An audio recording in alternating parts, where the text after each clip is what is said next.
We should maybe have a phone. Do you remember last week we had a guy called Pete Richardson in? Yeah, from the Rainbow Mandrill Monkeys. Rainbow Mandrills. Mandrill Rainbow. No, you had it right halfway through. The Rainbow Mandrills. That's it. And a song called, strangely enough, Perfectly Clear.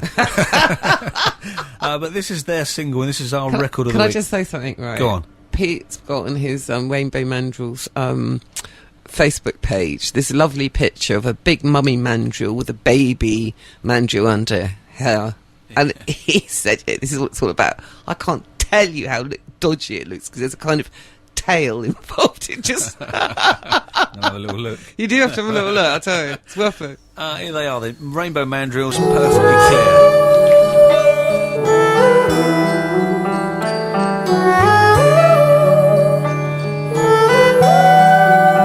There's a problem, and I don't know what to do. My head cries run, but my heart flows for you. It's beating, it's weeping, fleeting between everything and nothing in the life force stream. This quandary is laying heavy on my brain. I want to step aside and run to you again. Rolling and tumbling forevermore, enjoying our journey till we reach the core, where we find out the essence of each beating heart, and see if the end is yet another start. My pain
Do you know, I love that. That is so good. That's weird and wonderful. Oh, do you know what? There's something about that band, isn't it? And they've got such a unique kind of sound that I love them. I genuinely have fallen in love with their music.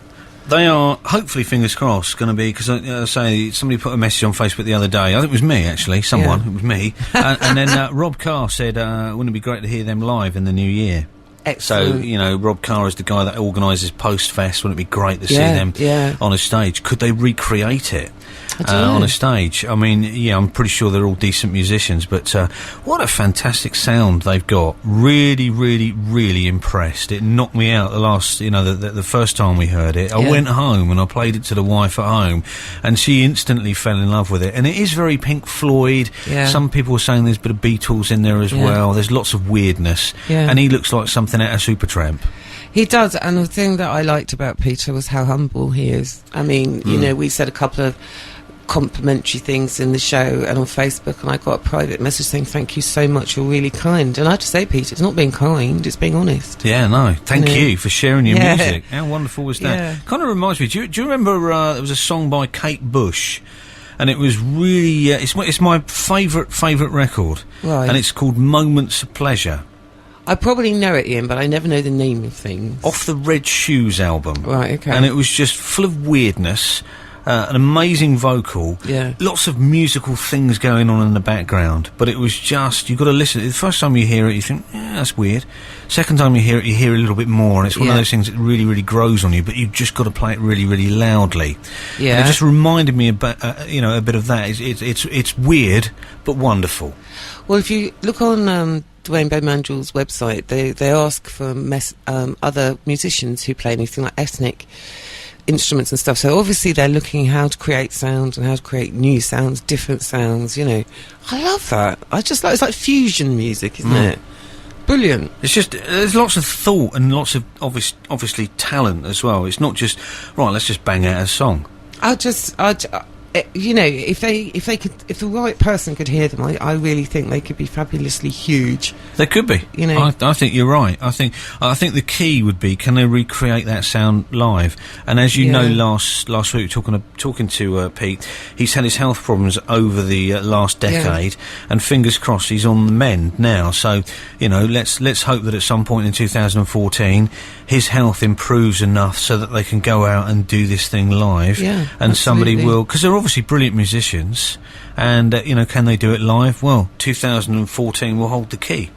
And if performing live, as we said, gets too much, because as you said about Pete, but I could see their music being bought a lot for film schools, drama, because it's so evocative and so sensual, if that makes, you can feel his music. It's amazing. I tell you what, there's lots of fabulous bands on the Isle of Wight. We said last week, and there really is. There's some great talent, fantastic talent. We're blessed with so much, but that's the first time I've ever heard anything brand new that has actually blown me away to the point, wow, that is completely different to what everybody else is doing. Yeah, I mean, when you listen to like the Simon Cowell McDonaldization of music, it's nothing like that, is it? No, not at all, not at all.